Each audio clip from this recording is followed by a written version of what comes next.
Hey guys, continuing on with our domestic violent conversation part 3. Once again, full disclosure, potential trigger warnings coming up because we have to keep this conversation going. Now, I've been answering a lot of questions that you guys have sent in to me in relation to how I can best serve and support with some practical and just helpful knowledge. Something that has come up multiple times is how do you help someone when they won't leave or they keep going back, or like how do they even understand what's happening for them? Do they give up on them? What do they do? So there's quite a few ways that I want you to look at this because it can be very hard looking from the outside into someone's relationship, whether this is with a partner or with a family member, because domestic violence can happen in a plethora of different ways. Now, from someone that is not emotionally entangled with that person, it seems like an easy answer to leave, to remove yourself from that situation, whether there is physical harm, mental, emotional abuse, whatever is going on in that situation. It looks simple and clear cut from the outside, but from the inside, I want you to remind you all it's a very different story. Okay.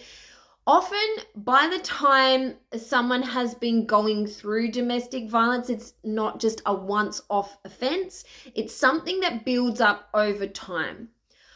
I like to describe it as being inside a washing machine and you can't find the door.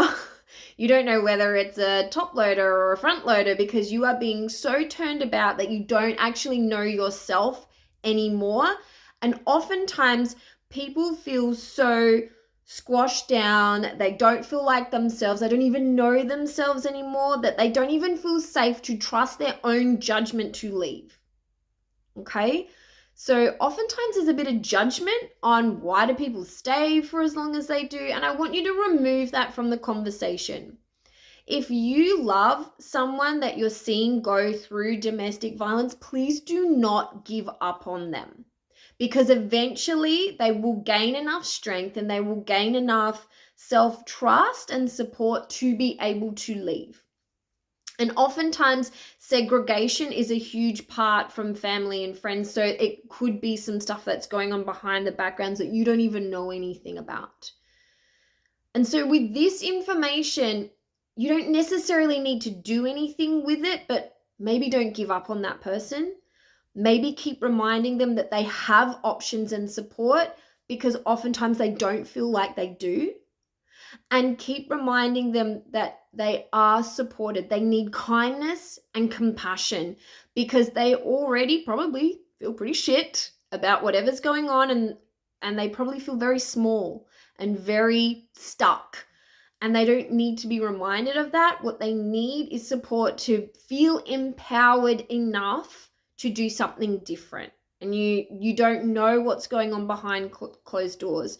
Most often, people have no clue that someone is going through the level of domestic violence that they're experiencing, because the person that's the perpetrator often appears as a very different person in public to what they do behind closed doors. So oftentimes people can be very blindsided when they find out that someone has been experiencing it because they didn't see it coming.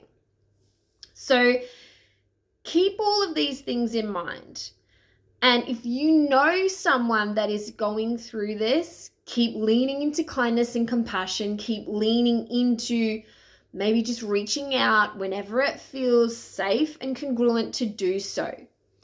And if you do know someone and you need further help and support on this, please reach out and connect to me so I can give you some additional and more personalized advice.